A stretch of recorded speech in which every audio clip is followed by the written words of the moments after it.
Good morning, campers. Welcome back to my old neighborhood. I just moved out. I have just moved, and I am moving elsewhere. Yep, that way. Okay. Whew. But anyway, yeah, so I am out of here. All my stuff just got picked up by some movers in a big fancy truck.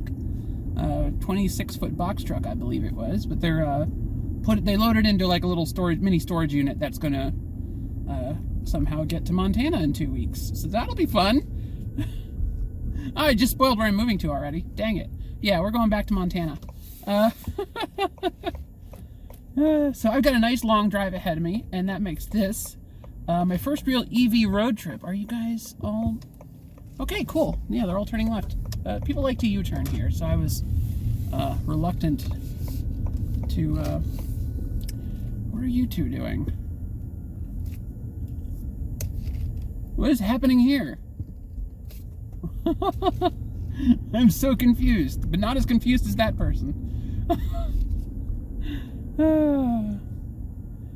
Alright. She's just puttering along. And there she goes. She still hasn't... Wow. Alright, cool. Yeah, so that's one thing I'm not going to miss, California drivers. We are in my new Mustang Mach-E at the moment. Yeah, the brakes are still pretty new, so they creak a little bit. I almost exclusively use the regenerative brakes for starting and stopping. For stopping, so it has to do like a little auto brake to hold the car in place when I come to a stop, and that's still a little bit creaky because it's new.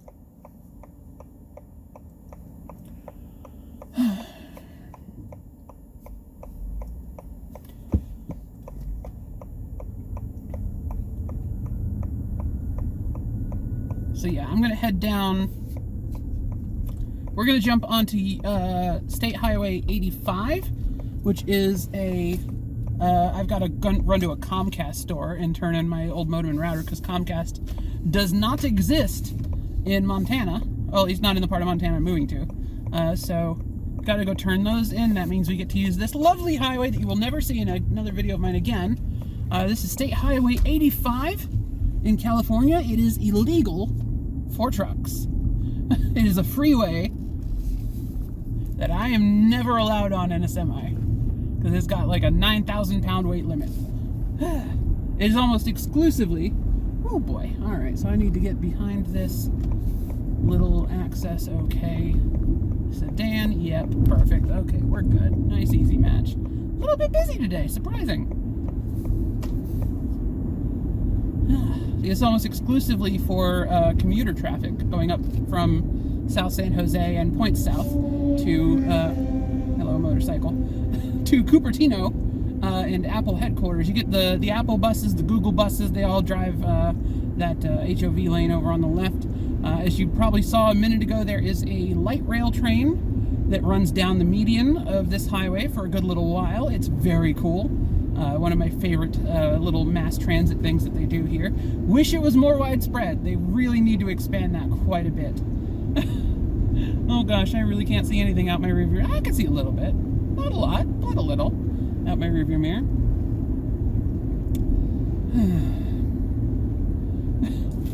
So yeah, you might be noticing it's very quiet in this car. That's because it's electric. This is my first proper road trip in an electric car. So it'll be really interesting to see how it handles everything. We're basically we're in fancy cruise control. I forget what they call it in this.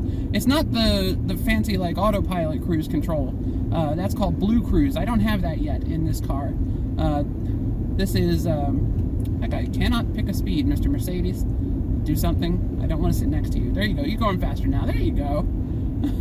Someone not paying attention. Yeah, I don't have Blue Cruise. I've got the just regular adaptive cruise plus lane centering. It's like 360 something or another. I forget. But it's got fancy cameras all around it for, you know, kind of keeping an eye on things I'm nearby. It'll alert me if I'm about to like bump a curb or something, which is kind of cool. It's also got, I need that right lane, buddy. Need you to not sit next to me. There we go. Thank you so much. And it's also got lane centering, which is super nifty, which turns off automatically when I hit the blinker, which is real nice. But it yells at you if you take your hands off the wheel, which is cool. Love that feature. That's a great feature to have in any remotely sophisticated driver assist system. So yeah, my grand experiment in California teaching robots to drive has come to a close. I'm moving back to Montana. We're gonna get back to some regular old trucking for a little while, and then well, it'll be some new stuff, some more interesting, some new places at least. We won't be doing reefer. We'll be doing dry vans, so that'll be exciting. I've never done that before, so that'll be a fun new learning curve. Get a bunch of new customers, a few old customers, but mostly new customers. Get to park on the other side of all the Walmart DCs. That'll be fun. The other half of the L. Left one.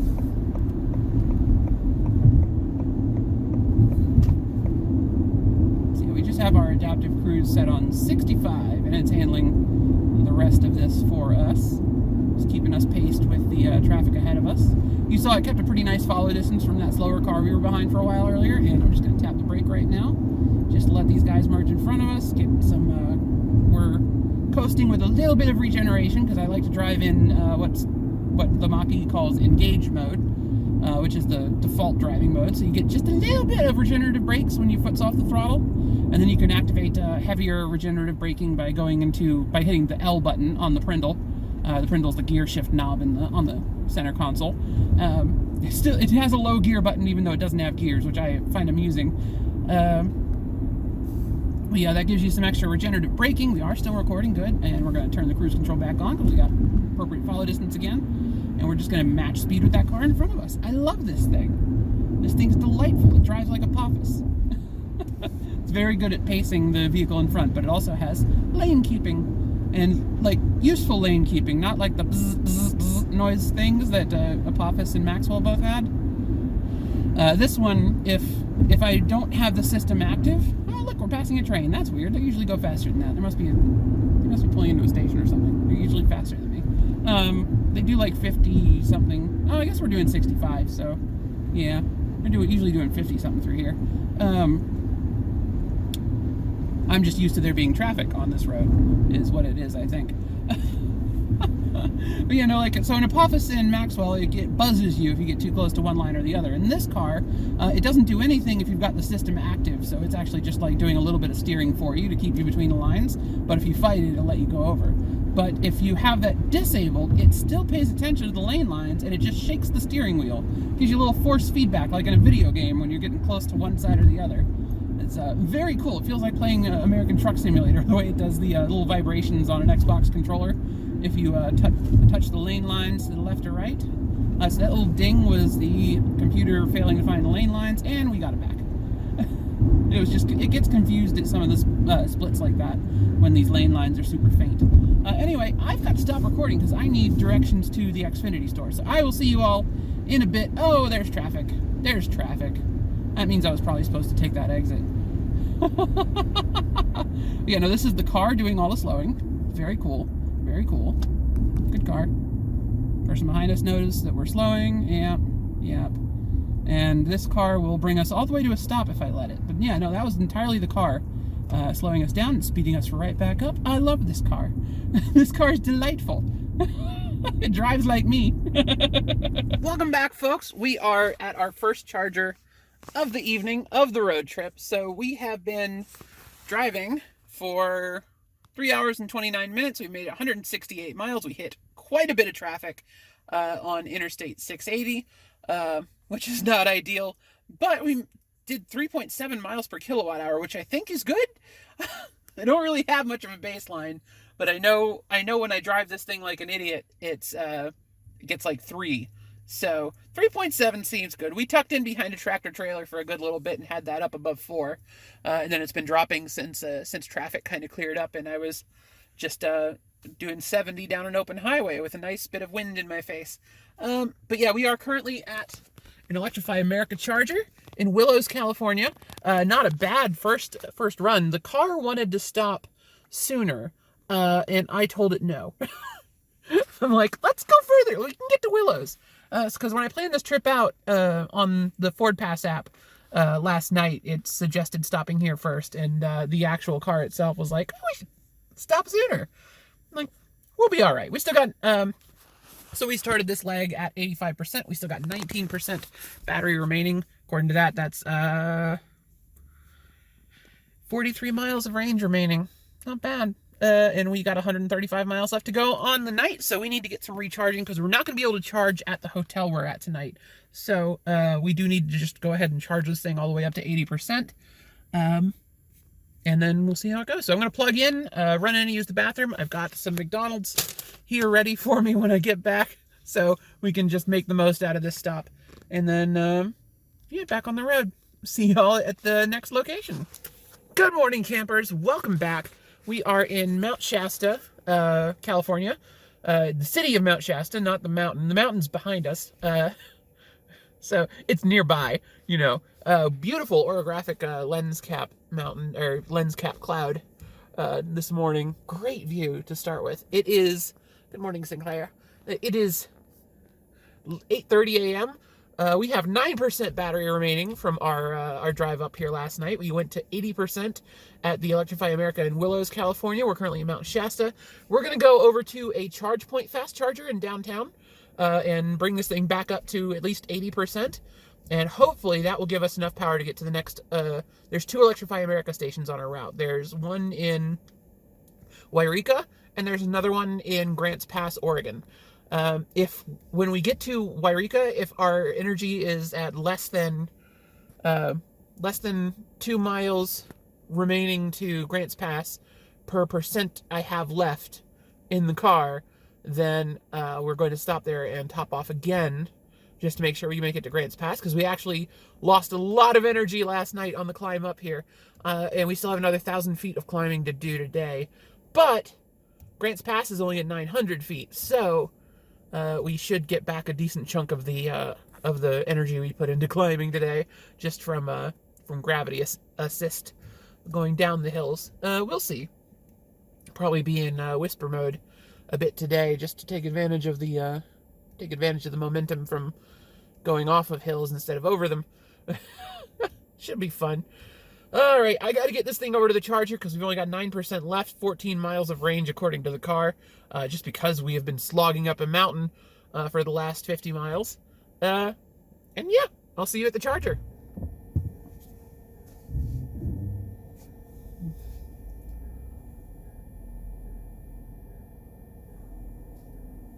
Little tiny dog.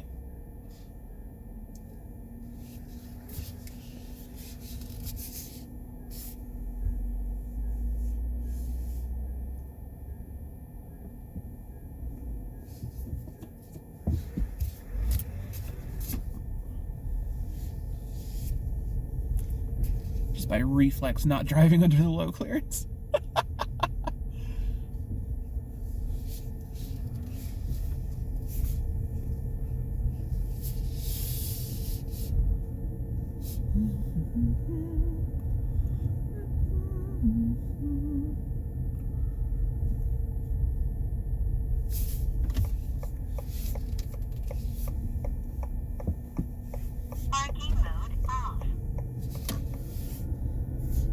Continue 1/4 mile on South Mount Shasta Boulevard, then turn right.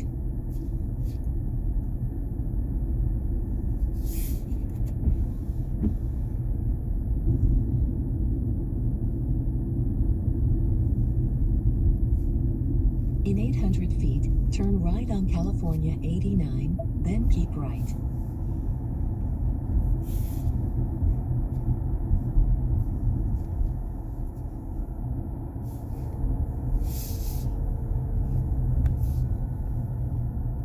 Turn right on California 89, then keep right.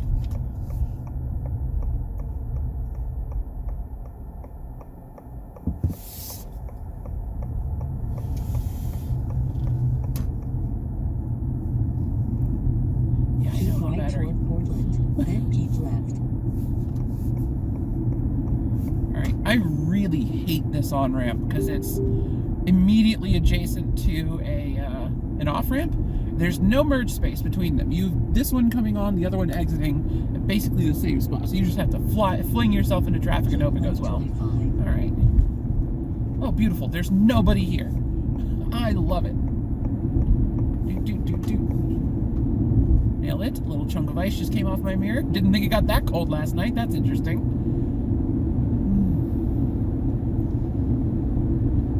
Only doing 55 right now. Because I am terrified we are not going to,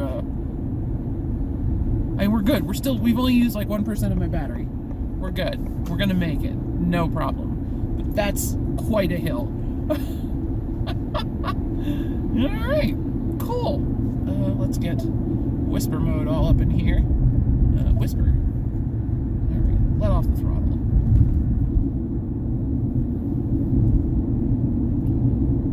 Just sucking up all that energy. So what whisper mode does in this car, whisper mode... Quarters of a mile. Take exit 738 on the right to West Lake Street towards Central Mount Shasta. Then take the first right. I-5 closed? What? Alright. I guess that'll be something I figure out while we're charging. Alright. That's not what I expected that to say. So yeah, whisper mode in this car. There's 3 driving modes. There's... Take exit 738 on the right to West Lake Street towards Central Mount Shasta. Then take the first right. There is engage mode, which is default, which is when you lift off the throttle, you get a little bit of regenerative braking. You also get some pretty good acceleration response from the throttle pedal. Take the exit on the right to West Lake Street towards Central Mount Shasta. Oh my God, it's so annoying. Right.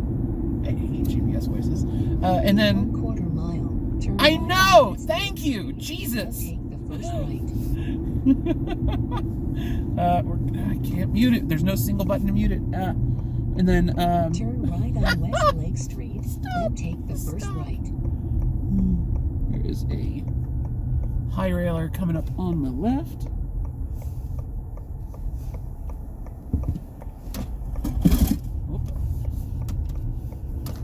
Turn right on Morgan Way, then leave the road to the left. And the EV sign points this way, so this is the way we turn.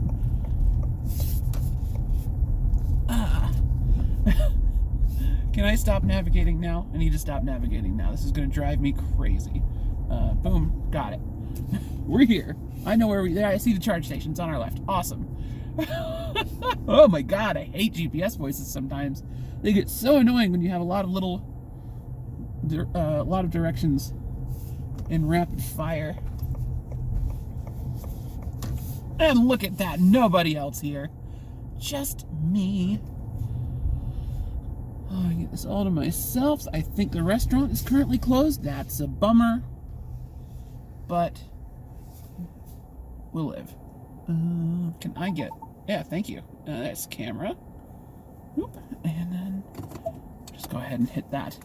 Alright, so this is ChargePoint, so I do have to pay for this one. We still have 64 kilowatts on my Electrify America free charge bundle that came with the car. Anyway, what I was saying, there's 3 charge modes in this car, or there's 3 drive modes in this car. There's Engage, Whisper, and Unbridled. Engage is the standard driving mode that gives you pretty good acceleration on the throttle, as well as a little bit of regenerative braking when you bring your foot off the throttle. And most of the regenerative braking is still on the actual brake pedal.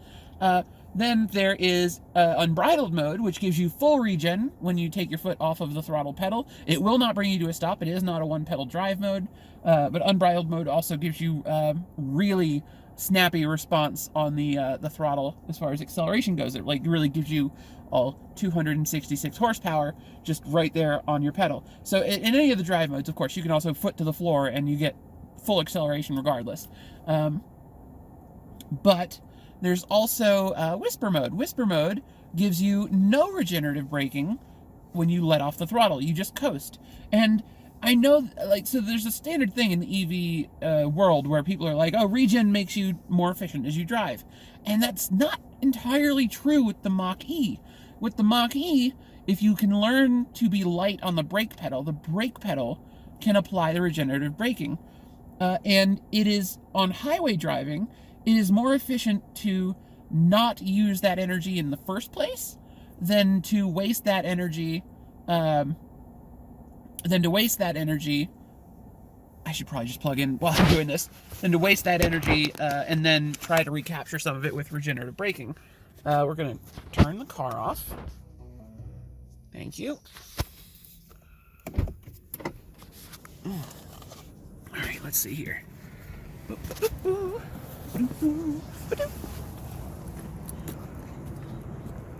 Let's...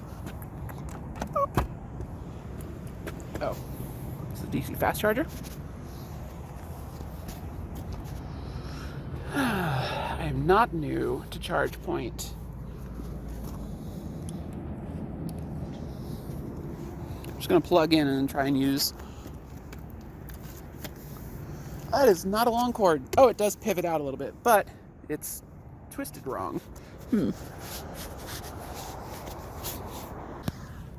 Oops. Alright. I am so not new to ChargePoint that I can just do this. That was easy.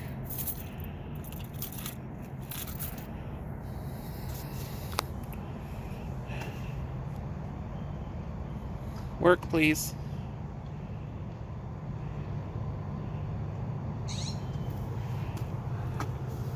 I've never used a ChargePoint DC fast charger, so I don't know what's wrong. If this doesn't work, this is a problem.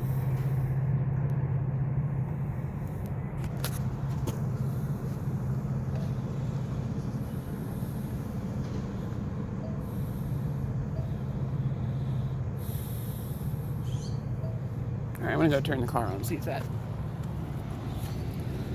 Oh, red's probably bad. Okay, figured that out. This wasn't plugged in all the way, probably because of this horrible angle to the charger. Really should probably have the charger in the front or the back and not on the side, because every charge station is set up almost like this. Yeah, so... Delicious, delicious power.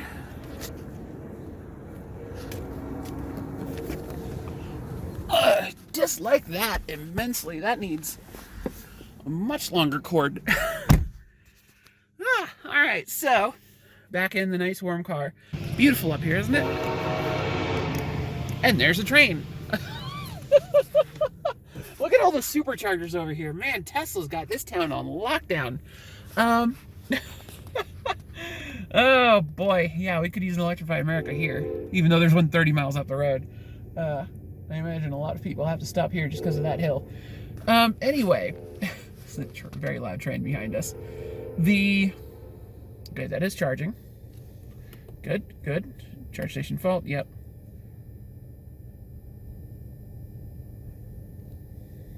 We are fast charging, okay. So the charge station fault we had there was actually from that plug not being in all the way. It was not sufficiently connected, and it wouldn't even let me unplug it. I was very worried for a moment. It was not in a good place. We're already at 10%. Fantastic. So it looks like we'll be here until 9:50. It's currently 8:50. So if the charging stays at the current level, it'll take us an hour. And my trip planning app recommends doing a full charge here, which is 80% on a fast charger, and then trying to make the second Electrify America on our route. So I think that's probably a good idea. It's a little more efficient use of our time is to spend an hour here and not 30 minutes here and then 30 minutes at the next Electrify America. And honestly, probably would be faster to only spend like 20 minutes here and then 30 minutes at Electrify America. That would probably get us about the same level of charge.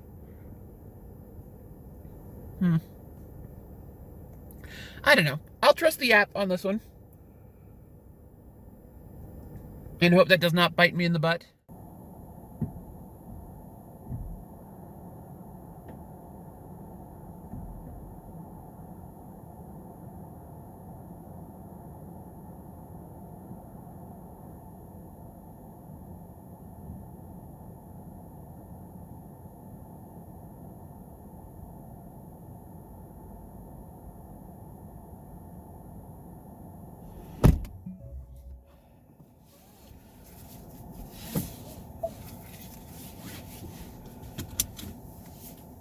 Okay.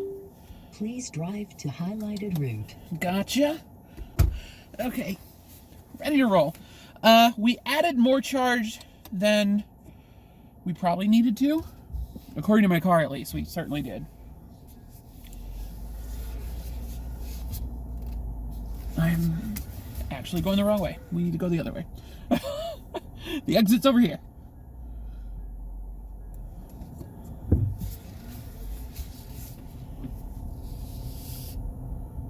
All right.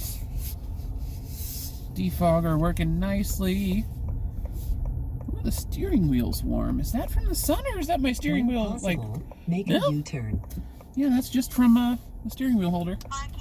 Or the steering, that's just from the sun. I do not have the steering wheel heat on. It's just nice and toasty.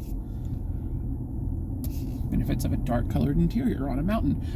Yeah, alright, so, the car said we only needed to charge to 61% Turn there. left on West Lake Street, then take the first right. But, that's pretty much what it said last night. Oh, there's a guy turning in. Alright, we'll wait for you. Obviously, because I am polite like that. And there's a motorhome. There's a guy coming off the ramp to my left. Ugh. Alright, so ramp guy. Are you turning in here? Yes. Okay, going. He was slowing down a lot, so I was actually trusting that turn signal. Probably more than I should. Watch for pedestrians. Okay, we're good. Let's accelerate back up to highway speeds. We're still in whisper mode, I think.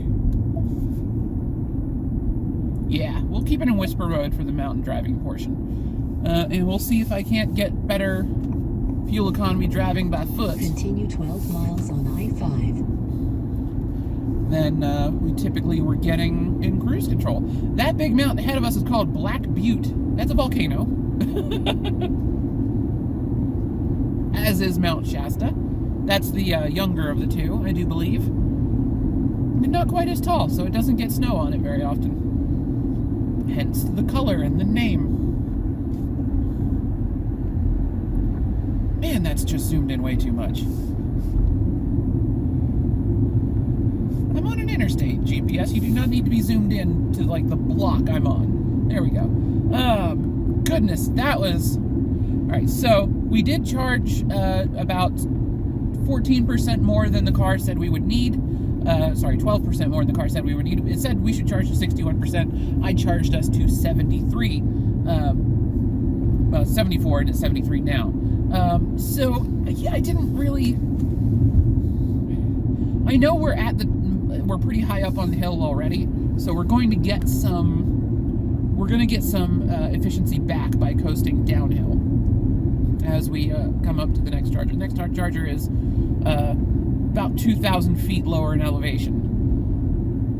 But we do also have to climb Siskiyou Summit on this leg. Hello, pickup truck. Yeah, fine, I'll just put her along behind you. We're not going that fast. We're doing 55 right now.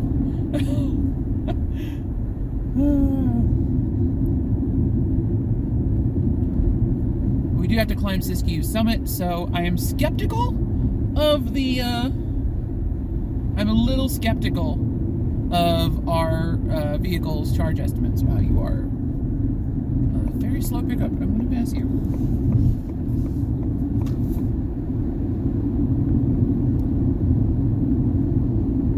Are you going to magically accelerate now that I've moved out into the middle lane? Attention, 10 miles ahead. Reduce speed. Right lane closed. Merge left. Oof. Well, at least the highway's not closed anymore. So yeah, apparently just a bad accident is what caused the highway closure we saw a sign for earlier. Another convenient thing about about charging there is that gave the highway time to clear up. So that worked out nicely for us. Back into the slow lane as we resume our slow driverness.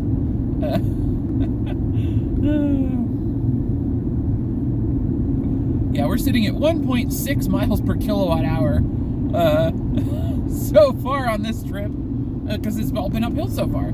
Yeah, so I'm not optimistic about the this car's range estimates in mountainous terrain. We'll see. Hopefully it'll even out over a longer distance. But having the destination last night be at the top of a really steep hill really messed with the range calculations. So we're going to be a little bit more conservative than even the range estimate is on this car, which this car's range estimator is already very conservative and on flat ground. But we're not on flat ground, and we're probably seeing why it is so conservative. If it does not take into effect terrain and elevation changes, then yeah, this is absolutely why it is probably so conservative. So you don't run into situations like this too often. I bet that range estimate would work great, evened out over a longer distance where your elevation change in the end isn't as bad. But the fact that it was just 3,000 feet higher was a problem. Truck Village Drive. I assume that is Truck Village, the large collection of multicolored trucks on the right.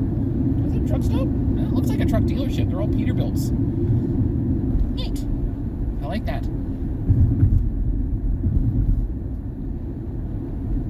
Alright, coming up on a FedEx rig. We'll probably maybe just lock in behind him. Alright, that little downhill there bumped us back up to 2.1 miles per kilowatt hour. That's still really bad.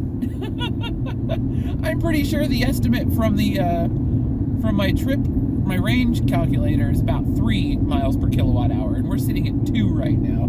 So we may need to stop and charge in Wairika. I don't know. I'll make that decision a little bit later. We've still got a pretty good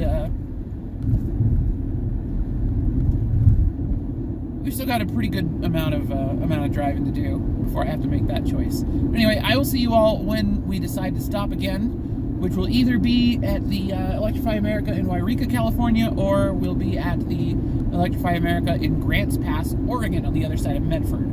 Alright, see you all then.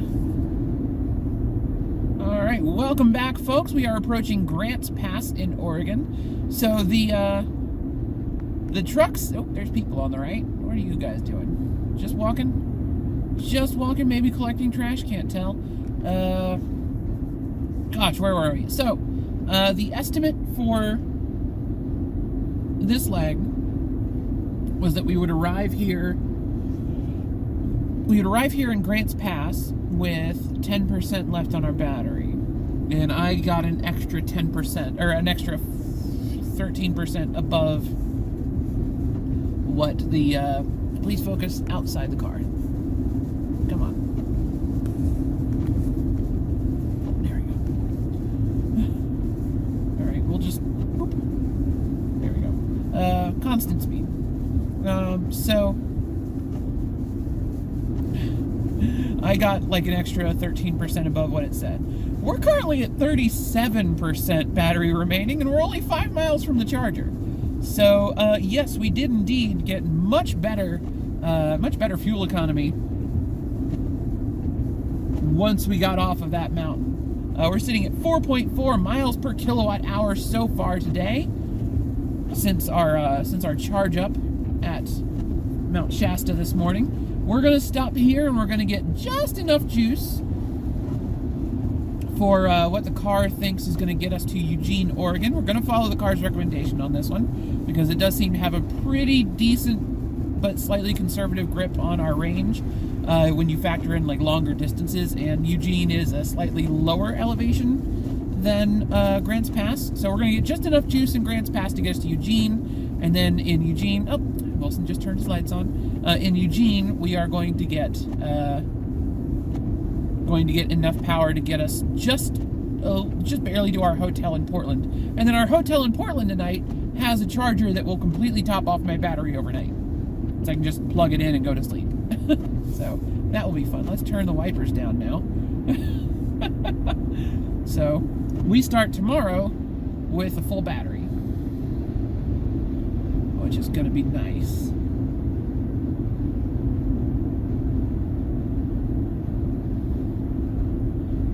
So yeah, we've how I got our fuel economy to 4.4 miles per kilowatt hour. Partially, it's just from, you know, dropping in elevation quite a bit, but also, we caught a FedEx truck that was doing 65, approaching Siskiyou from about Wairika. I picked him up, so we stayed behind him until we got to the really steep part of the climb at Siskiyou, and then I took Siskiyou Summit in manual, just turned off the cruise control and drove it myself over the top, and used the low gear button on the Prindle in this car to manage my speed down the back of the hill. Really fun little bit of road, and had no traffic around me at all, aside from one Amazon truck that I had to pass, so I got to just really have fun with that downhill bit. Taking the corners. 3/4 of a mile, take exit 55 on the right to US 199 spur. Taking the corners like a Formula One driver. Very fun. And then once we were on the Oregon side of Siskiyou Summit, we picked up this Wilson truck right about the way station on the Oregon side. So that was perfect. Either this truck's governed at 62 or it's just... mile, be in the right lane. Really? Then take exit 55 on the right. Repetitive, very repetitive. So then we picked this guy up. Either he's governed at 62 or it's just a driver that knows how to get good fuel economy. So one or the other, but matching speed with a semi really does be in the right lane. Really does then bump up your efficiency. All right. On the right. Cruise off. Goodbye, my Wilson friend. Nice, efficient Peterbilt, looks like. Speed limit 45. Use the low gear button to reduce our speed a little bit there. Our wipers are on auto, but it's set for a pretty decent amount of water. That was a nice view of the Wilson trailer going over the bridge there. Alright, so... I believe it's at the Walmart. We're going to bring our speed down a bit more. I'm not planning to get food or anything while we're here. This one's just like a pure charging trip, and I'm just going to chill in the car. Green light. Delightful. What is... Look at that old Freightliner! Hell yeah! Gorgeous truck. That's like an older... Be in the left lane, then turn left. It's like an older model Argosy. That was beautiful. Turned it into a nice little straight truck. Ah, I see them. I see the Chargers. Yeah, they're at a Walmart. Turn left at the traffic light, then arrive at Electrify America, Walmart Supercenter. Thank you so much.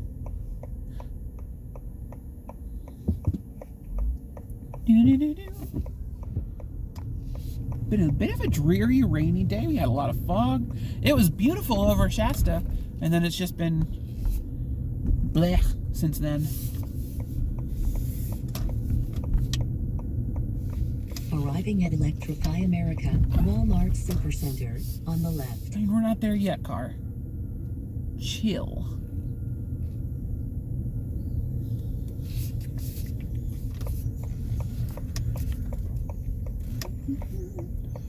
And we're gonna park in this one. Guy behind us? No. Alright. We're gonna straighten out a bit.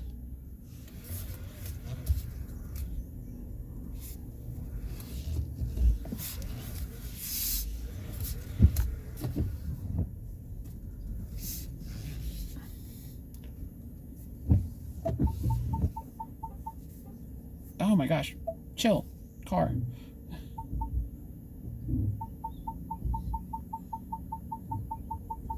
And there's the cable. Perfect. All right. You just want to get nice and close to this so we don't have a repeat of the difficult to plug in charger that we got. Wow, one of those looks really beaten up. We're going to use the one on the right, assuming we've got enough cable for that.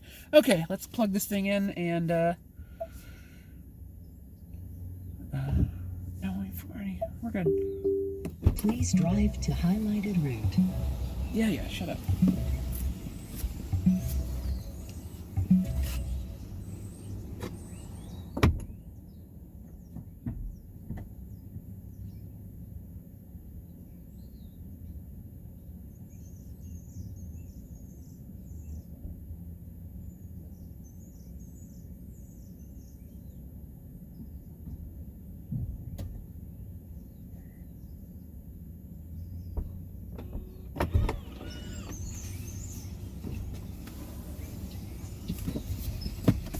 Okay, connecting to vehicle.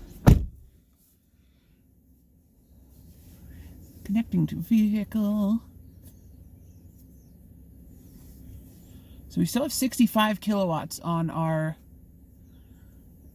free Electrify America charging. So this session should be free.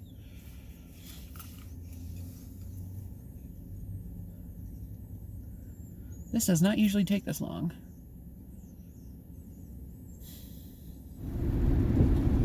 Alright, welcome back, folks. We are entering a town called Sutherlin. What are you buzzing at me for? We're near Eugene. But there's an Electrify America here at a Dairy Queen. And I would very much like to stop for lunch. So we're going to plug the car in. We're going to charge it all the way up to 80% at this charger because our hotel in Portland is 170 miles away, and 80% is conservatively 160 miles range. But we're going to be on relatively flat terrain after Eugene, so more likely 80% is going to be closer to 200 miles than 160. In 3/4 of a mile, take exit 136 on the right to Oregon 138 towards Sutherlin.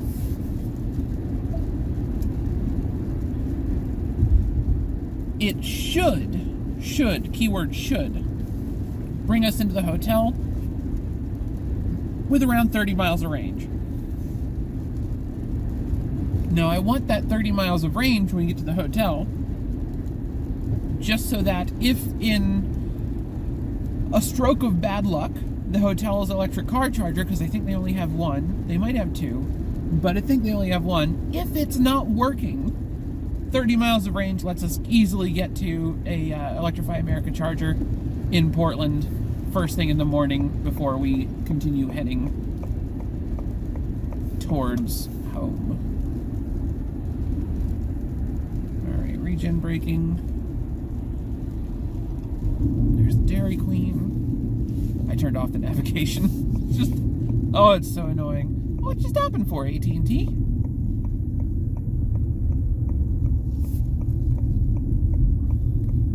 Stay green, stay green, stay green, stay green. Thank you.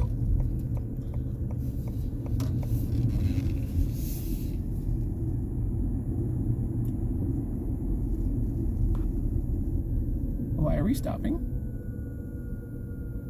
There's not a stop sign here. I can pretty much guarantee that.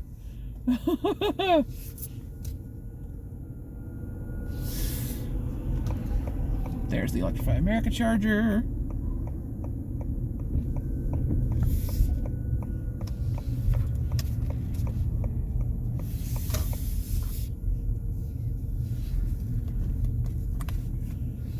Wow, what a great spot for a charger, actually.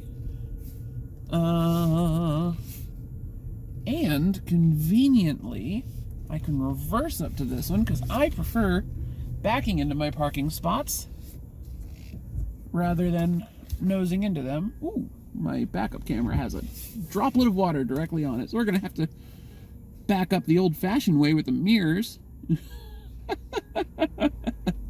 Which is, you know, how I've been doing it all my life. We are A-okay on the other side. You can see enough to at least keep myself on the pavement here. Let's see.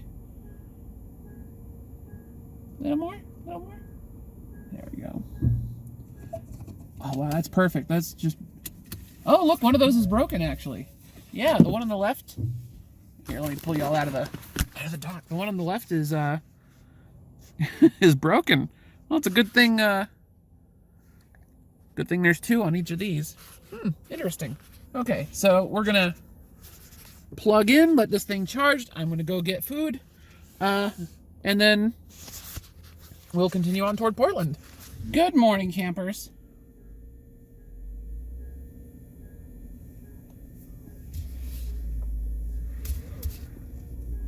I really should have just nosed in there. That cable was more than long enough. Reverse in parking is so much better than nose in parking. Anyway, good morning, campers. Welcome to Beaverton, Oregon. We did, in fact, make it all the way here off of the charge from that one single, that one Electrify America in, God, what city was that? I don't even remember the name of the city, but it was at a Dairy Queen, south of Eugene. We made it all the way here on that one charge. I drove nice and chill all the way here. We are in Beaverton, Oregon. Stayed at a hotel called The Element. Specifically stayed here because, one, it's a Marriott brand and I get good rewards with them. And two, it has a free EV charger for people that are staying at the hotel. It's a nice new hotel. Very nice room. Very nice room. Got the king bed and had a sink and a refrigerator. It was like a halfway between your typical Fairfield and your typical Residence Inn. No cooktop and no dishwasher, but it did have dishes, which was surprising to me. So I don't know what I was supposed to do with them, so I just left the one fork I used in the sink. Because there was no dishwasher. And we've immediately missed that. Is this a Virgin Diamond? No, this is just a something. I don't even know what you'd call this interchange. Alright, that was an interesting maneuver off to my left. We're getting onto US Highway 26 eastbound. As soon as I get a green light, at least. Because it says no turn on red.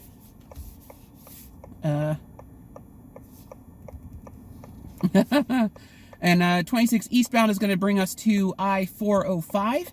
We'll take 405 south to Interstate 5.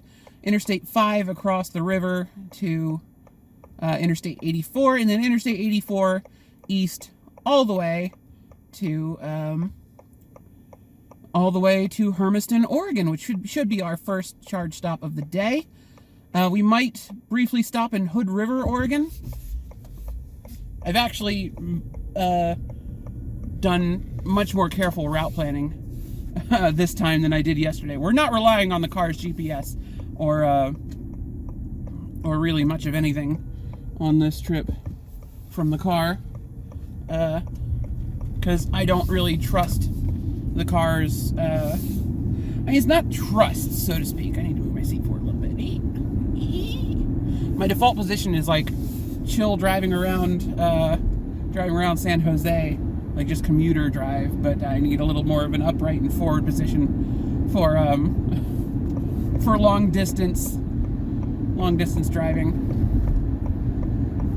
Oh, 55 speed limit. I am speeding. I'm speeding. I'm speeding. I'm speeding. That's a bright sun. I should probably have my sunglasses on. That would be smart, right? 55. There we go. Turn on cruise control. Bring that up to 55. Somehow it's set for 54. Let's get the sunglasses on. Magnetic sunglasses, greatest thing to ever happen to clip-ons. Alright, no hazmat beyond 217. That's interesting. Didn't know about that restriction. It's good to know, because I'm not doing hazmat at the moment. But it's always good to know about truck restrictions before they're a problem. And finding them in a car is like literally the best case scenario. So yeah, we have 100% charge right now. We charged overnight. It finished charging about 5 a.m. I left it on the charger because I'm an asshole because I was asleep. So I wasn't getting up at 5 a.m. to unplug my car, sorry. I'm sure that was inconvenient for someone else at the hotel. They only had 2 EV chargers, but I needed basically all night to recharge.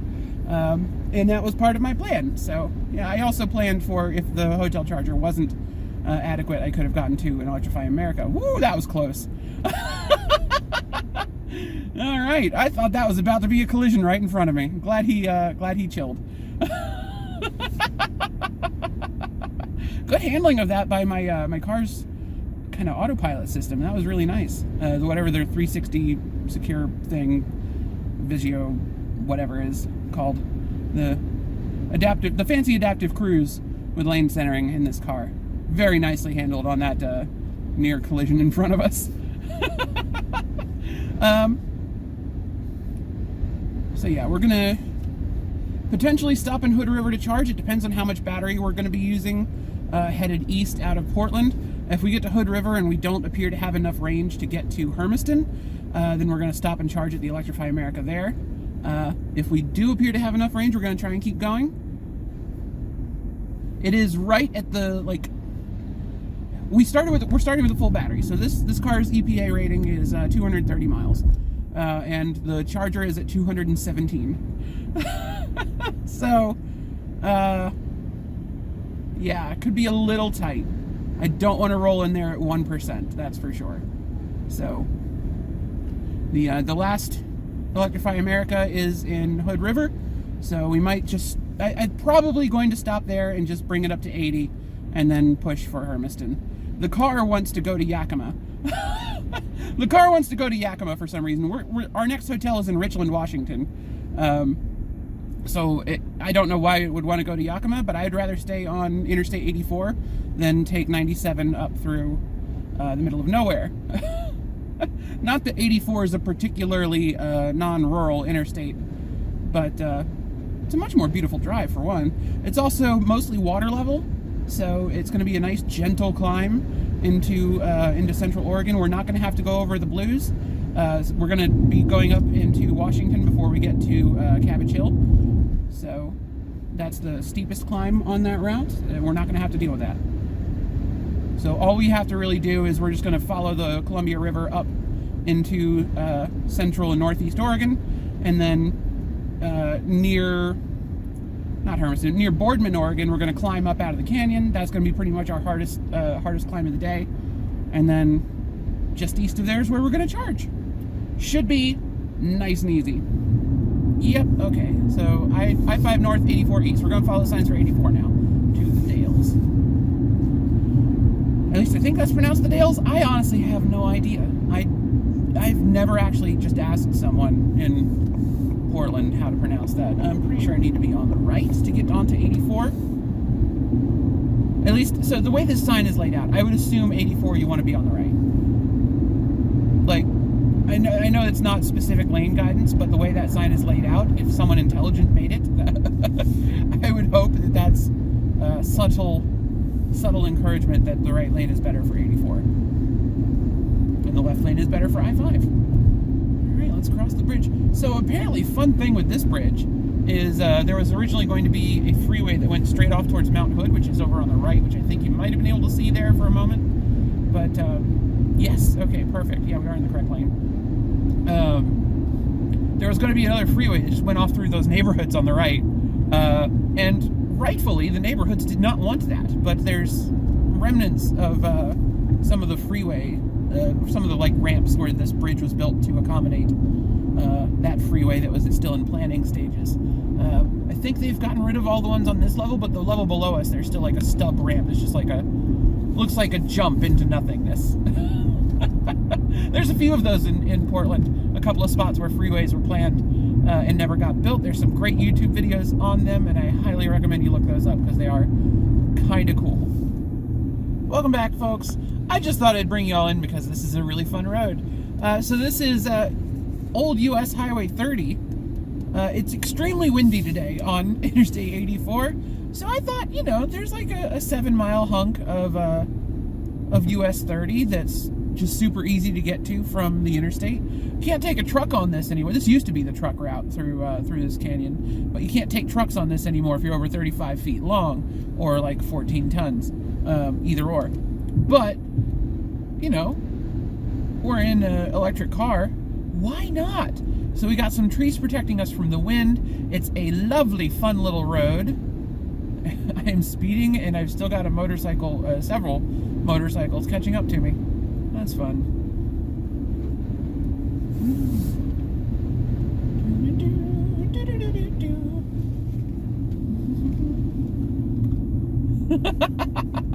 There's a little gap for the wind.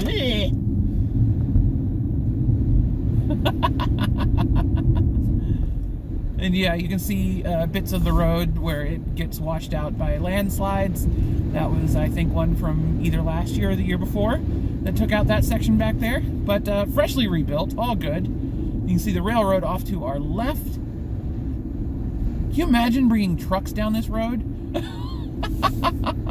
What a time that must have been to be a truck driver. There are some sections of this that are much more terrifying than this. That's a tree. It's a good way to clothesline a motorcycle, but they all noticed and steered around it. This is so much fun. What a great little bit of road. I'm so glad I took this detour now. It's probably not helping my range much because it's adding just a little bit of extra distance. But honestly, we're driving slow enough and there's people stopping. We're driving slow enough that this probably isn't really hurting much, if at all.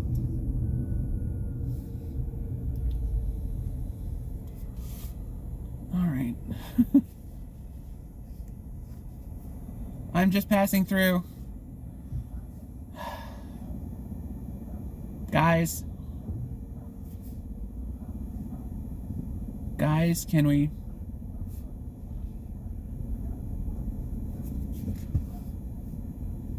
Can you?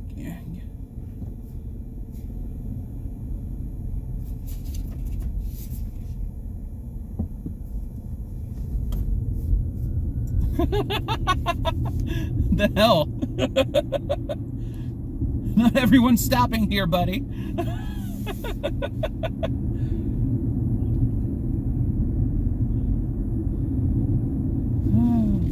Some of us are out here for fun. Ooh. All right, here's our weight limit. 11 tons, that's 22,000 pounds. You'll have to do the kilogram conversion on your own. A little bit narrow, No oncoming traffic, though. And we're good.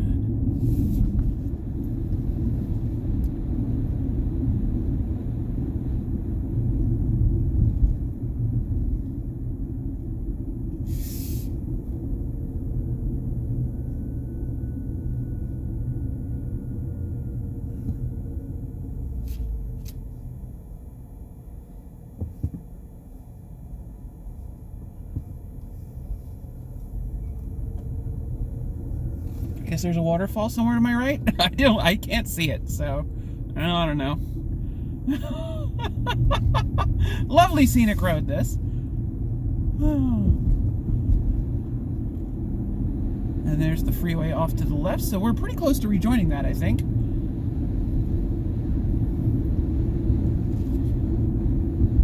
What an interesting little road. We do have the car currently in what it considers to be low gear. This car doesn't have gears, but it has a low gear button. And what low does is, in this car, it just gives you more regenerative braking when you let off the throttle. So when I, what was that? A little bit of leaf, I think. So when I let off the throttle, we just reduce speed a little quicker because that's better for really twisty, windy roads. But it's not true one pedal driving. The car won't stop in low. It'll just slow down when I'm not throttling. Slow down more aggressively than usual when I'm not throttling.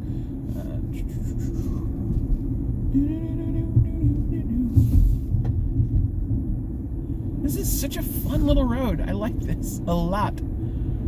highly recommended detour if you're ever just driving a car down I-84. That was my knee popping, pay it no mind. I don't.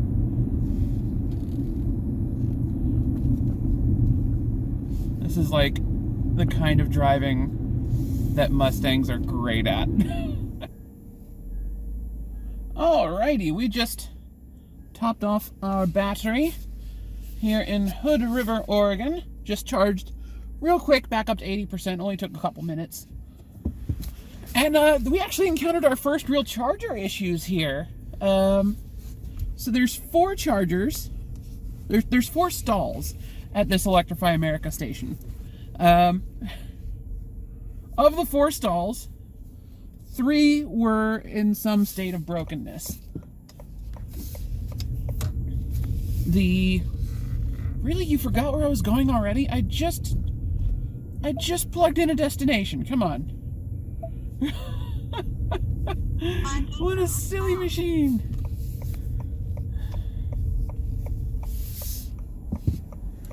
Alright. Can you, yep, take me there. Continue 1/4 There we go. mile on US 30, then turn right.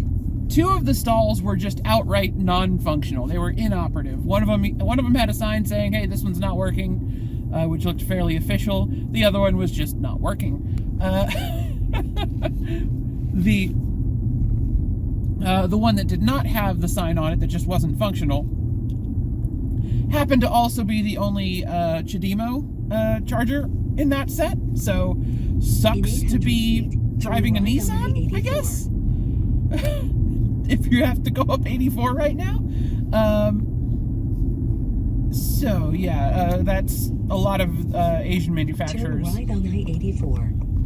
use the CHAdeMO plug for fast charging. So that's just not functional right now at that site. And then of the 2 chargers that were capable of charging, one had a broken screen. And that was the one I wound up using because someone was 120 miles on I-84. A Chevy Bolt was plugged into the you probably saw them as we backed out, but a Chevy Bolt was plugged into the only completely functional stall there.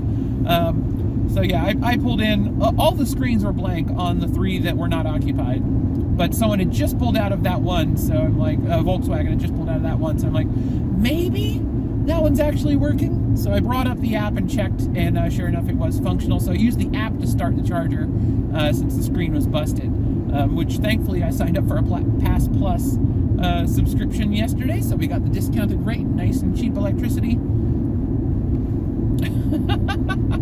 And we're able to just carry on. Just surprising to see that one in such a state. That's it is the only fast charger here. So this highway, potentially not the best highway to drive down if your EV does not have quite a bit of range right now. But anyway, we're heading for Hermiston. We just topped off to 80%, so theoretically we have about up to 200 miles of charge on pretty good fuel economy. We do have a headwind today, which has been up to like, I felt gusts that feel like about 30 mile an hour. The last official wind report that I checked was Troutdale at 22 miles per hour. I've been feeling some pretty strong gusts that make me suspect that it's a little bit stronger than that. But here the canyon's nice and wide, so it's not that bad. But pretty gusty winds so far. So I expect our range isn't going to be great today.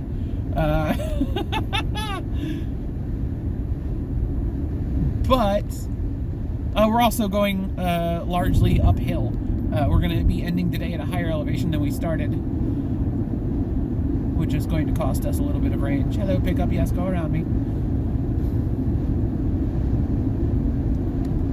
Curious if this guy is just going to keep doing 64, or if we're actually going to catch up with his prime truck up ahead. Because I would like to just sit behind the prime truck and let him take the brunt of the wind for me, ideally, if that would be okay. But this car seems content to stay way back here. We might just whip around them and get into position with the prime. I don't know. We'll see if this guy decides to pass him or not.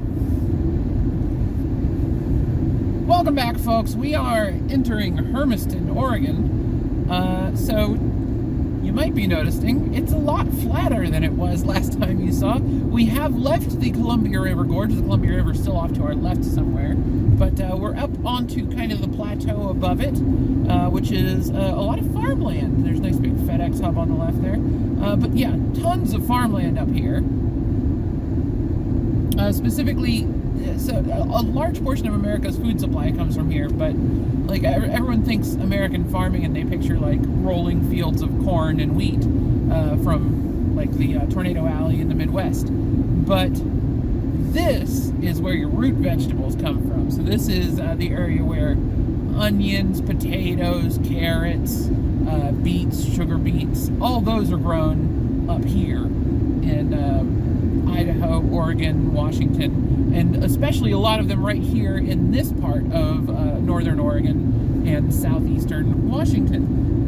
So I really love this region because I've picked up so many potato products around here. And of course there's, factories that are just constantly churning out French fries and stuff for America's unbelievable fast food addiction. So it just smells delicious up here quite a lot of the time. As someone who enjoys a good potato, this is a region that I enjoy the smell of quite a bit. Anyway, we're at 21% charge remaining. We're going to be plugging in up here at, there's a truck stop up here that has an Electrify America charger at it. We're really relying on Electrify America quite heavily on this trip. It's just the most consistent network that can actually charge my car as fast as it can. This should be our exit. Yeah, this is our exit here. So yeah, we're actually past where I need to turn off to get to my hotel for the night. My hotel's down Interstate 82, which is behind us, which is right at the start of the video. It was I-82, but we do need to add power before we do that. And that's the truck stop off to the left here. We're at 21%, so we would have made it here with 7 to 8% remaining on the battery from the hotel. From last night's hotel, 100% charge, we would have made it here, barely. We would have made it here with 7 or 8%. Not barely, but closer than I'd like to cut it, so I am glad we topped off. We did not need to add as much power as I added, but I'm glad we would have, and it's good to know that we would have made it here without stopping in Hood River to charge. Though we did some fuel saving techniques with some other trucks on the way here. We lost Prime, unfortunately. That Prime truck, even though he was just really right at the speed I wanted to go at, he had to fuel up, I guess, and he turned off at I should have gone. He turned off at Biggs Junction in Oregon. I'm just going to be patient. Nice big potato truck going by. Hello. And pickup, excellent. And I can't really see much from the left. Looks good. That guardrail is just the right height that I could not see terribly well. But yeah, so we lost Prime. We picked up another truck that was doing about 67. I could not tell you what company that was because it was written in, I don't know the name of the alphabet, but it's the alphabet that you typically see from India. I can't remember what that alphabet's called off the top of my head right now. There's our Electrify America charger right there out front. Love it.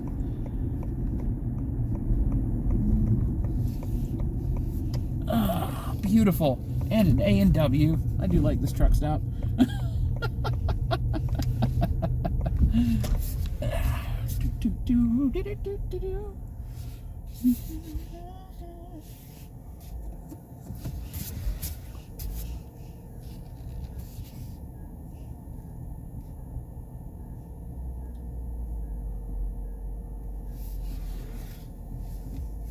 Double check, make sure this is a 150 kilowatt and not one of the 350s, because no sense in blocking a charger that's faster than I can use. Oh, it's a 350, damn it. Let me see what the one on the other side. That one on the right is also 350. So the one to my the other one to my left ought to be a 150. So someone else can just back in the other spot and use the 350 if they need to. Okay, so parking brake, lights. I'm gonna plug in. I'm gonna run into A&W and have lunch, and then we'll head for the hotel in Richland, Washington. It is an absolutely beautiful morning here in Richland, Washington, and we're charging. At least we were until just now. First time I've ever used the Ford mobile charger, but yeah, they let me plug into this little thing right here last night. And just put that back where it was. Yeah, that's my dash cam turning on. Ignore that. Let's. I know. Wi-Fi hotspot's not available. One new trip received. View trip. Ooh, that's a cool notification. My phone is connected to the car and submitted the. Yeah. Thank you, camera. There's no Wi-Fi here. There's no Wi-Fi here. Avoidances. U-turns, carpool lanes. I'm okay with carpool lanes. Actually, I assume that means like unique carpool lanes. And let's just turn off the unpaved roads thing, because apparently the unpaved roads avoidance thing is why my GPS could not handle yesterday. Because for some reason it was convinced that part of I-84 was unpaved, which it wasn't. Traffic laws. Be alert and use voice commands while 3 chargers. That doesn't sound right. Please drive to highlighted route. Mm-hmm. What? I mean, you know what? Honestly, yeah, why not? Add an extra stop in there. It's only 10 minutes. It's only 15 minutes, rather than having to charge for a half an hour at the first place. I'm pretty okay with that. And we arrive with 13%. Then we'll probably go all the way up to 80, so we have a little more when we arrive in Missoula, just so I can get dinner and stuff. All right, yeah, no, that'll work. I'm okay with an extra stop in Spokane. Wasn't planning to stop there. I was only planning to do 2 chargers today, but honestly, pretty okay with that. More stops is not a bad thing, especially because I tend to use them as my rest breaks. Not that I'm legally required to take any rest breaks, because we are driving my personal car, so I am not subject to hours of service rules. We are legally off duty. So sorry for crinkling that plastic bag a whole bunch right there. Let's get out of the Holiday Inn. So for charging last night, I don't know if I included the pic of me unplugging or not, but we used the Ford mobile charger for the first time since I got this car, and just plugged into that power outlet right at the base of the tree. The hotel was not only cool about it, they're the ones who told me it was there. And we're like, yeah, you can plug in right there. And it's like, oh, that's cool. There's a bunch of all the trees on this front row here have a power outlet. So there's like, you can charge a good few cars out here. The only downside is, there's nothing to my left. The only downside is, they don't turn on until night. So, at the end of the street, turn right. If you want to stop here and charge in the middle of the day, you might be out of luck. But overnight, I got a solid 20% back on the battery. We stopped and charged at Hermiston. Right on Tap Teal Drive. We stopped and charged in Hermiston, 42 miles away, and we drove here. And we parked here at like 53%, I think. We charged up to 71% in Hermiston. We parked here at like 53%. And then I plugged in, and now we're at 73%. So that's pretty darn good overnight. Pretty good indeed. All right, you can make the trip overview go away. So I need to go. Ooh, there's a little Cascadia hidden behind that. In behind there. 400 feet, turn right on Tap Teal Loop. That hotel also a good one for truck parking. You can park on the street there, but you got to back in off the road. On Tap Teal But Loop. honestly, that was my turn right there. Oops. Honestly, this place is quiet enough. Turn right on North Columbia Center Boulevard. Yeah, I know, I screwed up. This place is quiet enough you can absolutely just back in off the street there without any problems whatsoever. Alright, we're gonna do a U-turn. U-turn time.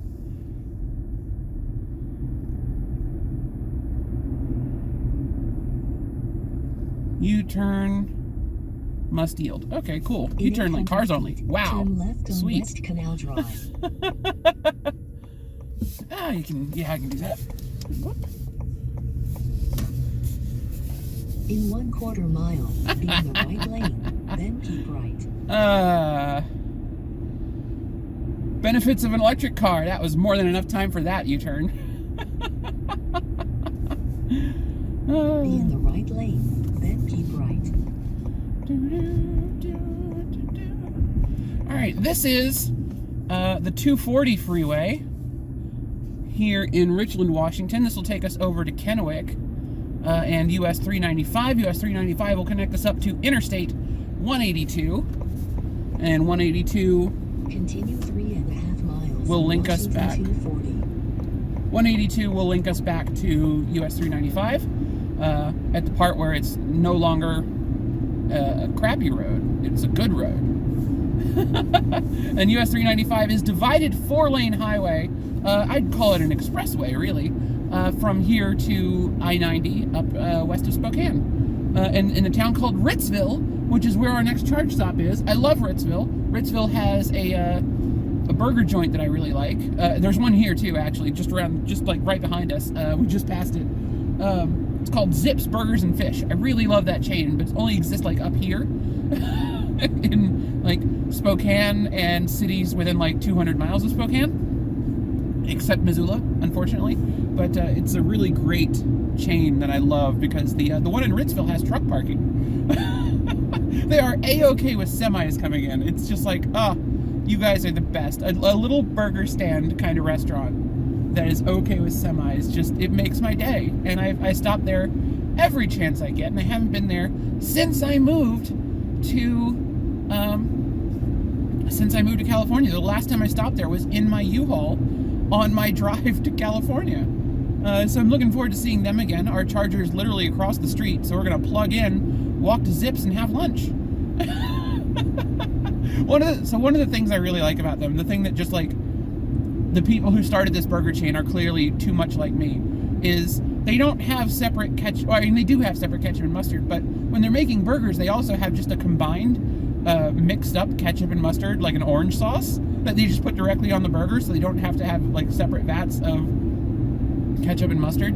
And that is like one of my favorite sauces, and it's just neat that you can get it there as a separate thing, because I love dipping fries in ketchup and mustard mixed together. It's really quite good. And that's just what they put on the burger, so you get a nice orange gooey burger.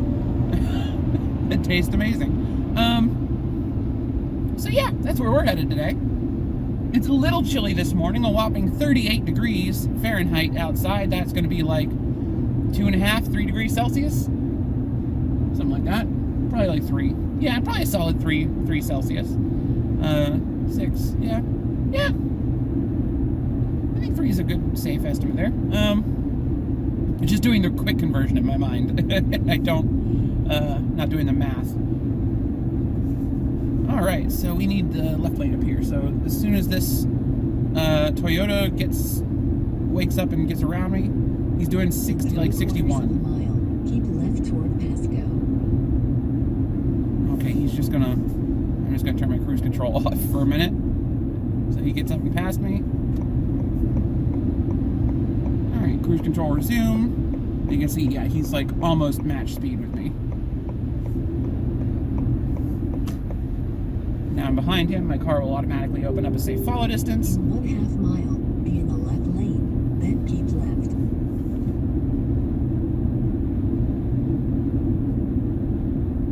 So yeah, 395 is a truck route, and it does go straight through the heart of Kennewick. And it is shorter than going around to 182, but it's a surface street, and it's just, like, even trucks being allowed on it, and like the signs encouraging. Then keep left. the signs actively encouraging people to drive through the city to get to Spokane from I-82. I don't like it. I really don't like driving through the actual, like, city to get to Spokane. When I'm coming through here, I take 182 almost every time. Honestly, I usually go around on the water level route, US Highway 730. All right, Camry's decided to do this really slow for some reason. Hello, Heath. Oh, that's a tighter turn than it looked. I see why he slowed down now. Must be a local. All right, we'll just tuck in behind Heath here. Because he's probably just going the same place we are. He's probably headed up for 395 if he just came through town. And I am not in a hurry. We have 334 miles today to do. It's 8 a.m. We got all the time in the world to actually get here. This is the Columbia River, by the way, that we're driving over. I really love this bridge. It's quite beautiful. Classic iron superstructure bridge. It's my favorite kind of bridge. I'd like Heath to be a little further away. Are you exiting here? No, just a tight turn, that's all. Just a nice, careful driver. That's a nice thing to see. Good job, Heath.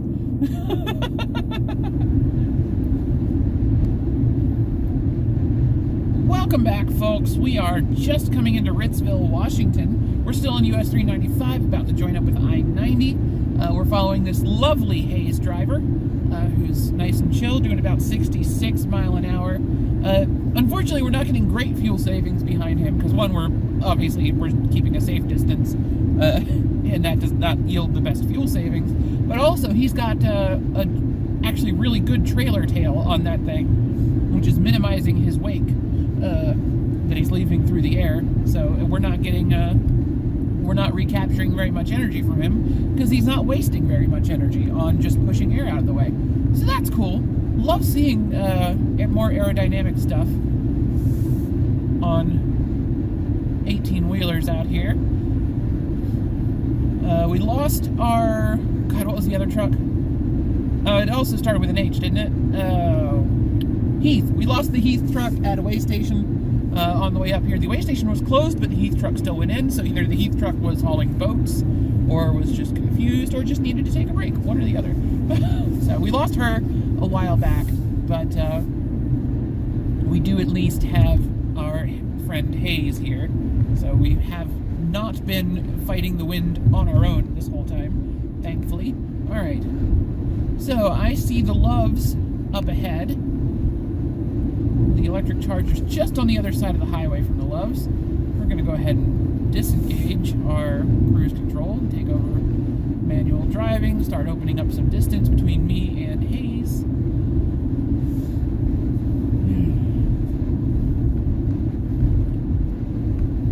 Hayes. Quarters of a mile. Take exit 221 on the right to Washington 261 south toward Ritzville. Interestingly, Hayes is staying in the right lane, so maybe Hayes is stopping at Ritzville as well. This is a really popular place to get fuel. It's relatively cheap, usually.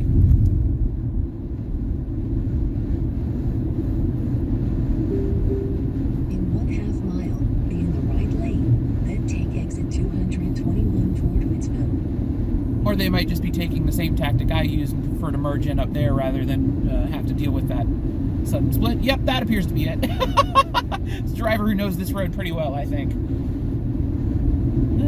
That's very funny. Be in the right lane, then take exit 221 toward Ritzville. Okay, letting us decelerate a little bit now. Got a stop sign and a hard left up here, that's all. In 1/4 mile, turn left on Washington 261.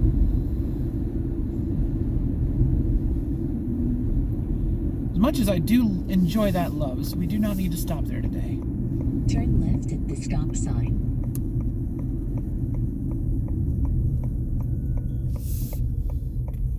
Nobody right, a couple guys left. There we go. RV's taking his sweet time, so we're just going to go ahead and turn.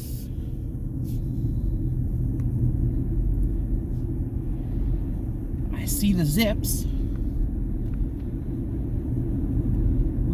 Where is our charger? In 400 feet, go straight ahead on South Division Street, then take the first right. Go straight ahead on South Division Street, then take the first right. Oh, there it is. 300 feet, Right turn there. right on Smitty Boulevard. Turn right on Smitty Boulevard. Okay. Yeah, that's it in the corner. Cool.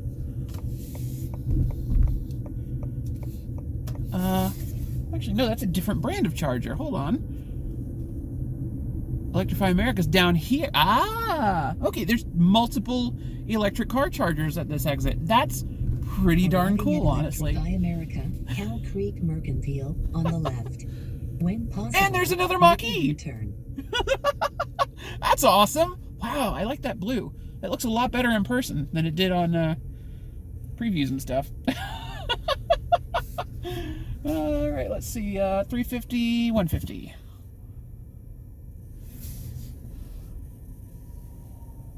Oh no! Bummer. Charger unavailable. Alright, guess we're using the 350.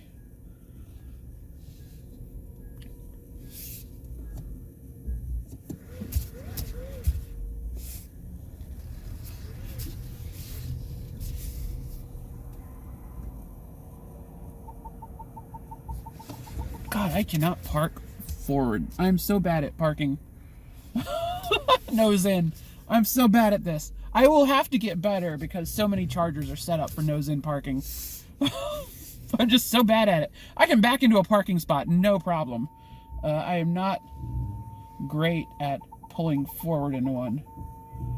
Yeah, I know, I'm not really that close. Come on, chill thing. Alright, here we go. Recharge required. Close. Please drive to highlighted route. We're not there yet, thank you. Alright, I'm going to plug in, and we're going to go get a cheeseburger. You know, I might just pop into Cow Creek and get food here instead, just so I don't have to walk very far. Alright, thank you so much for watching. See you at the next stop.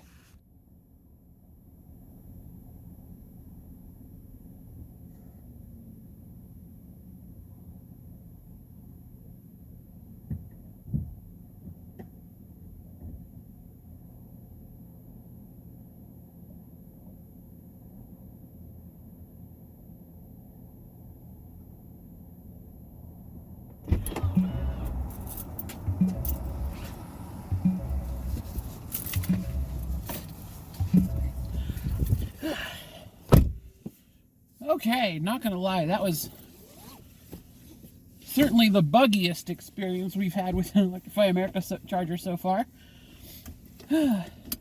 Everything mechanically appears to be working right here, but the app just bugged out on me for some reason. Alright.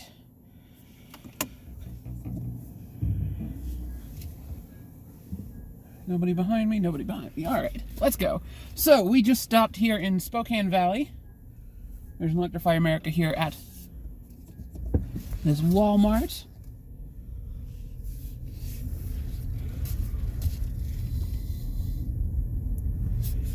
Added just enough juice to get us to, really easily get us to Smelterville, which is the last Electrify America charger before Missoula. And then at Smelterville, we're going to do a full charge, all the way, well, not full charge. We're going to go up to 80%, which is, you know, where the fast charging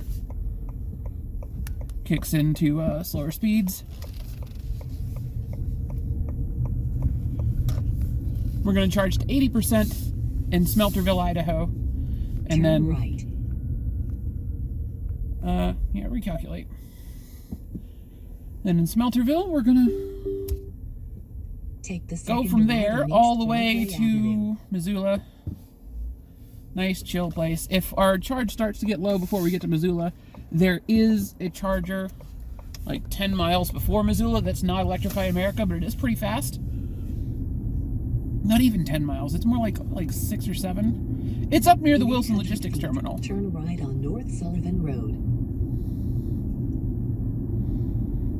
Yeah, there's a DC fast charger near the Wilson Logistics Terminal at the Maralt's truck stop.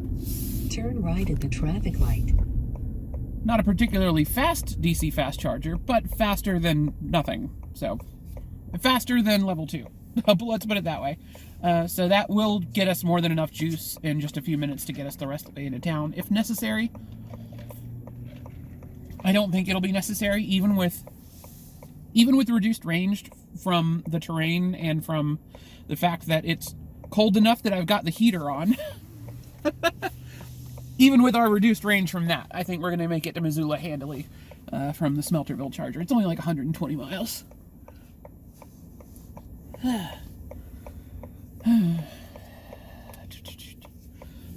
And also it's getting a little bit warmer, so I think we might be able to turn the heater off soon. I'm not a huge heater person when driving anyway. Between like 50 and 70 degrees, I get by just turning on the vents to outside air.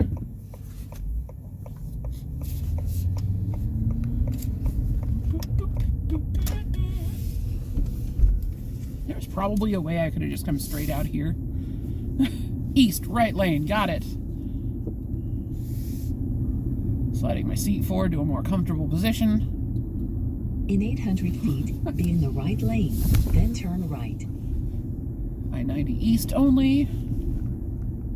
But yeah, no, that charger was really buggy. It took a couple of tries to get it going. I tried first, so something that happened Turn yesterday right at the that traffic light. I did not record. We ran out of our free electric charging that came with the car. I used the last of my. You get like 250 kilowatts for free for buying a Mach-E, which got me over 2,000 miles combined with my home charging. So yeah, we ran out of that yesterday, which means that we have to actually pay for charging now, which is 55 miles not a I-90. bad thing. So I signed up for the Pass Plus subscription, so I get the cheaper electricity. Okay, that was weird. Okay, so we just finished charging here in Smelterville, Idaho. Stopped. Reverse. Nobody around me appears to be moving, which is good.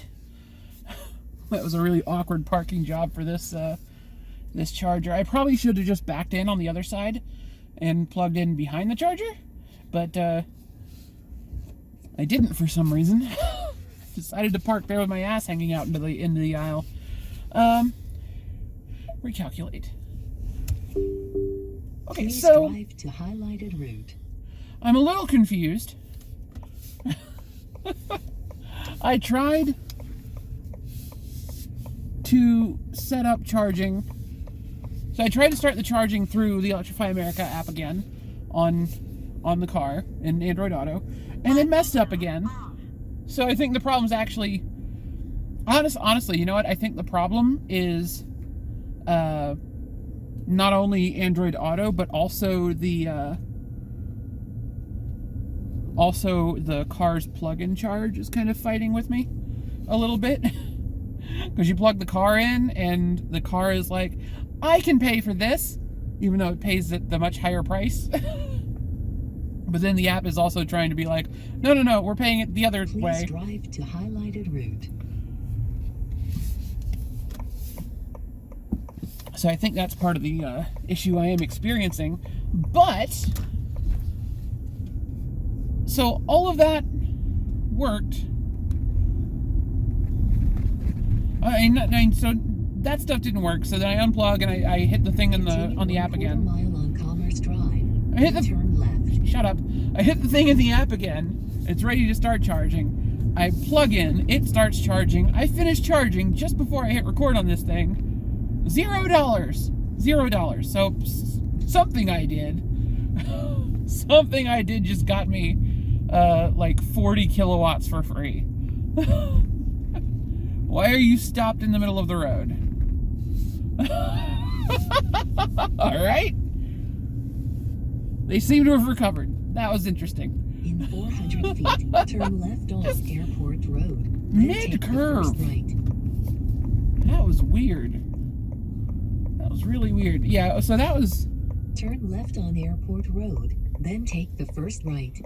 That was honestly one of the more boring charge sessions that I've had to do, because I didn't, that wasn't, we didn't get lunch, we didn't go inside. I stopped at a rest area and used the bathroom before we got here. Turn right on I-90. So I didn't need to go inside, so I just, kept the heater on and right on I-90. Sat in the car the whole time. And it's the first time this whole trip I've had to do that, where it's like the whole charge session, for a charge session of more than like 5 minutes, where I've just, chosen to sit in the car and wait for like half an hour. and it gave it to me free for some reason. I don't know why. But yeah, if I'd 126 miles on I-90. If I'd planned out my bathroom breaks better, we would have just used that as a bathroom break. But honestly, I don't really want to go into a Walmart in the middle of Idaho. So, I don't know. But we've got more than enough power to get to Missoula now.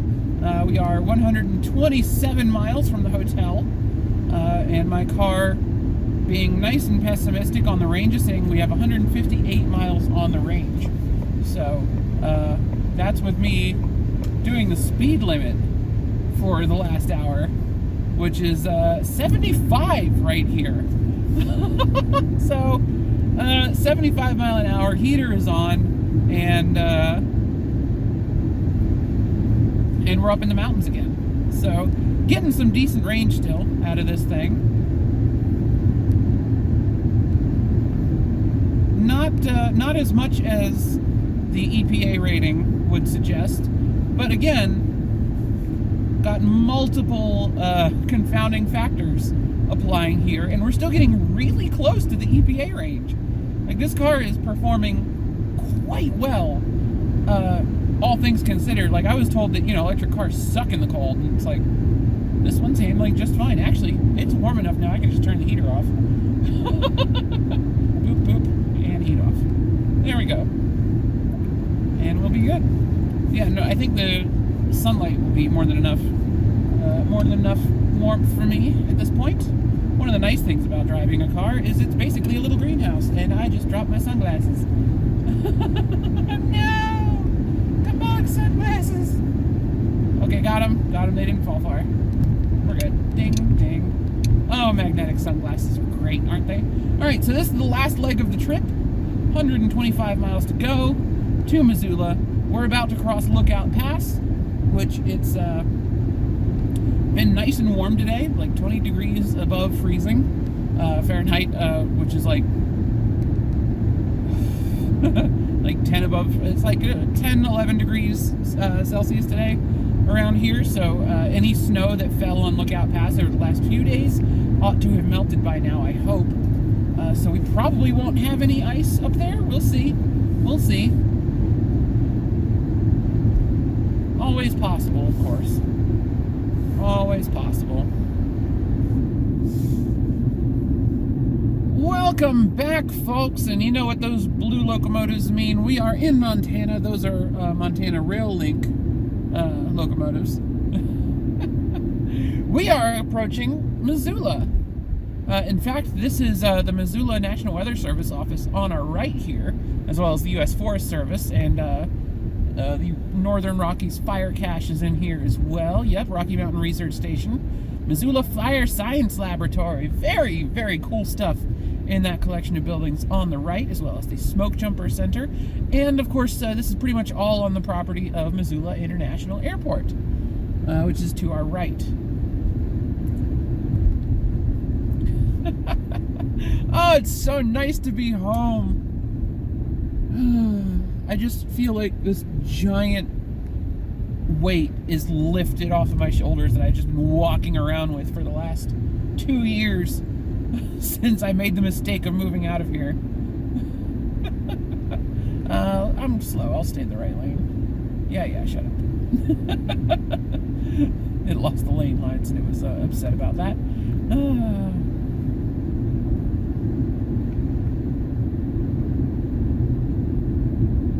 Oh, yeah, we're about to get red. In 1/4 mile, be in the left lane, then turn left.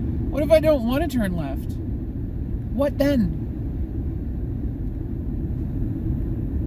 I should probably stop navigating because it's going to try and take me to the hotel now. Turn left at the traffic light. I don't want to turn left at the traffic light. I want to go to downtown and get food.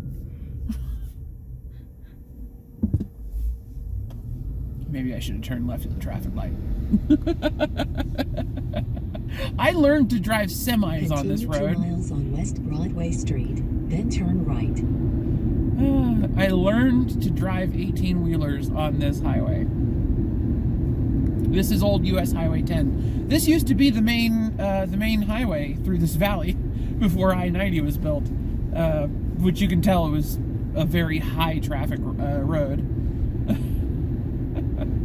It's still a pretty high traffic road, all things considered. I mean, it probably doesn't need the passing lane, but you know.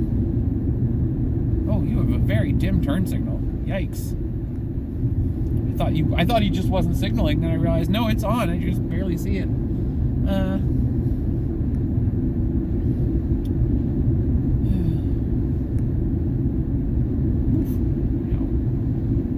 I putter along.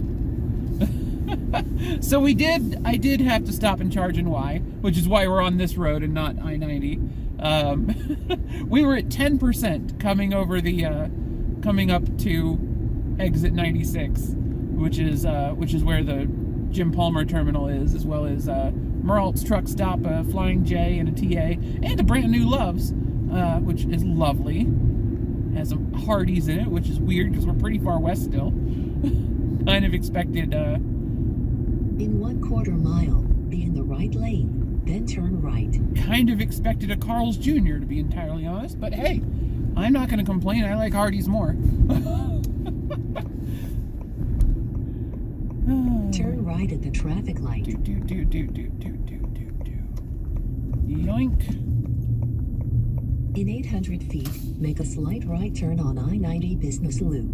Yeah, there's a Taco Bell up at just next to the Meralt's truck stop in front of the Days Inn, where all of the Wilson Logistics students get put up every week. Make a slight right turn at the stop sign. And it happens to have a DC fast charger. Only 50 kilowatts, but that's not too bad. We plugged in for like 15 minutes and got, I'm up to like 30% charge now, so not bad at all. It should be more than enough power to do everything I need to do tomorrow. And today. I have a bit of running around to do yet. Old Chicago Grill. Oh my gosh, I'm home. 1/4 mile, be in the left lane. I'm home. Then turn left. Yay. I'm so glad to be home. There's my Holiday Inn. It definitely would have been faster to turn left where the thing told me to turn left. At the traffic light. All right. It's fair. I'll admit when I'm wrong. I was wrong about that one. It would have been faster to go the other way. GPS was correct. Should have turned left at the stoplight and then taken the traffic circle, and then this is, I think, Expressway? Yeah, Missoula just has a road named Expressway. It's not something Expressway or like anything else. It's just Expressway. Expressway is just the name of the way. All one word, too.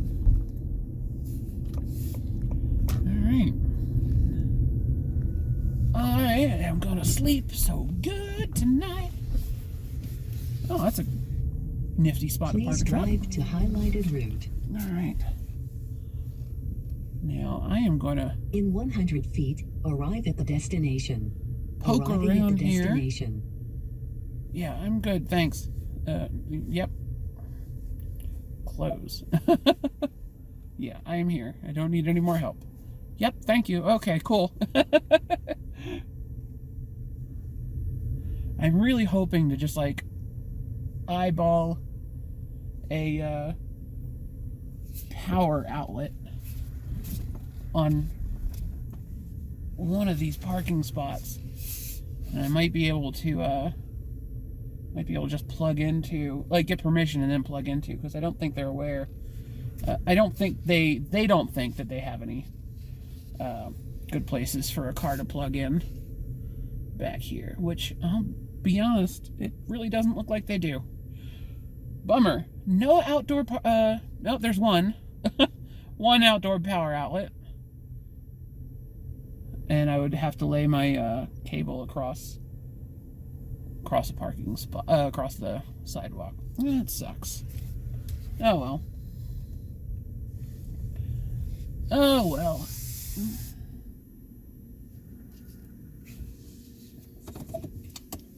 Wonderful. That's much better. That's much better in high traffic areas, so unlikely that my car will get broken into overnight. Okay. What do I have to do tomorrow? Tomorrow I've got to pick up my keys for my new apartment. Got to go to my doctor's office, and I should probably go to the DMV and get started on getting this thing Montana plates before it gets vandalized for being in Missoula with California plates.